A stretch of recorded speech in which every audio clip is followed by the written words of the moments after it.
শেরপুর ৩ আসনের নির্বাচনে বেসরকারিভাবে বিএনপি প্রার্থী মাহমুদুল হক রুবেল নির্বাচিত হয়েছেন। প্রতিপক্ষ জামায়াত প্রার্থীর চেয়ে ১ লাখেরও বেশি ভোট পেয়েছেন তিনি।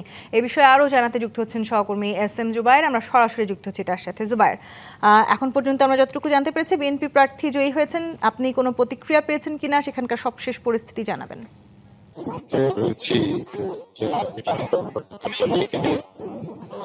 জেলা রিটার্নিং কর্মকর্তা তিনি আজকে যে ১২৯টি কেন্দ্র থেকে প্রাপ্ত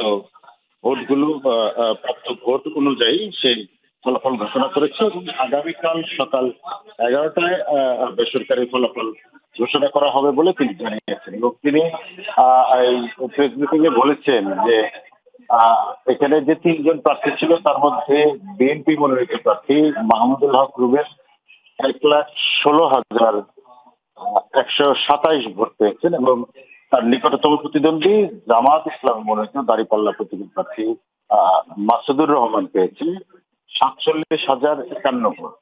তো এখানে আসলে ১,১৪,০০০ ভোটের ৫৬৬ ভোটের ব্যবধানে ৫৬৬ ভোটের ঘোষণা করা হয়েছে এবং কালকে এর বেসরকারি ফলাফল ঘোষণা করা হবে বলে জানিয়েছে। এছাড়া তিনি আসলে নির্বাচনটিকে সারাদিনের মূল্যায়ন হিসেবে তিনি বলেছেন যে খুবই সুন্দর সুষ্ঠুভাবে নির্বাচন হয়েছে, ফলে এই নির্বাচনকে সুষ্ঠু করতে, অবাধ করতে যারা কাজ করে গেছেন তাদেরকে ধন্যবাদ জানিয়েছেন। নায়াসিনামাইড ও স্যালিসাইলিক সমৃদ্ধ লিলি ফেস ওয়াশ যা ফেসের ডেড স্কিন সেল দূর করে দেয় দ্বিগুণ ফাস্টার ব্রাইটেনিং। সেই সাথে ধন্যবাদ জানিয়েছেন শেরপুর ৩ আসনের যারা ভোটাররা যারা আসলে কষ্ট করে এসে ভোট কেন্দ্রে তাদের ভোট প্রদান করেছেন এবং এই নির্বাচনকে একটি উৎসবমুখর পরিবেশ উদযাপন করেছে, তো তাদেরকেও তিনি ধন্যবাদ জানিয়েছেন। তো আমরা এখানে কিছুক্ষণ আগে শুনছিলাম এখানে সকল গণমাধ্যম কর্মীরা ছিলেন, সবার সামনে আসলে সেই ফলাফলটি ঘোষণা করেছে।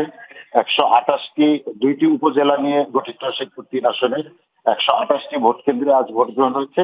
এছাড়া পোস্টাল ব্যালটের আরেকটি কেন্দ্র হয়েছিল। এই হচ্ছে ১২৯টি কেন্দ্র থেকে প্রাপ্ত ভোট অনুযায়ী তিনি এই ফলাফল ঘোষণা করেছেন। জুবায়ের, ধন্যবাদ আপনাকে।